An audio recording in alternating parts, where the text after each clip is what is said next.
les policiers le font aujourd'hui, s'attaquer à l'économie souterraine dans les quartiers grenoblois, théâtre de plusieurs nuits de violence au mois de juillet. Alors concrètement, ça a donné ce matin au quartier du Mistral 400 gendarmes et policiers mobilisés et quelques heures plus tard, 24 gardes à vue. Delphine Aldebert et Jordan Guéant. 6h du matin, à coups de bélier, les forces de l'ordre pénètrent dans les appartements. Les enquêteurs ont des cibles bien précises. Ils interviennent dans le cadre d'une instruction pour escroquerie et blanchiment en bande organisée. En une matinée, 26 personnes interpellées et 24 placées en garde à vue. Parmi elles, la tête de réseau, un homme âgé de 25 ans. Un réseau familial et mafieux très structuré qui tenait tout le quartier selon le procureur.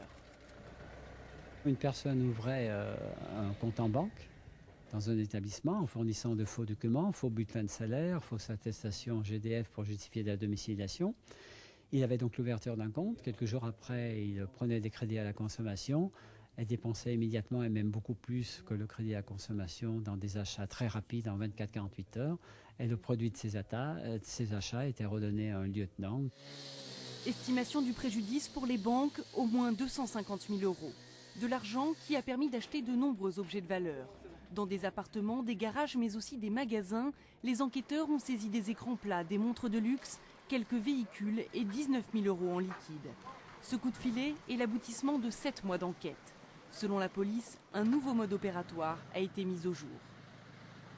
Je ne nie pas qu'il y ait du trafic de stupéfiants dans ce quartier, mais on vient de découvrir, si vous voulez, une autre façon pour ces individus de se faire de l'argent.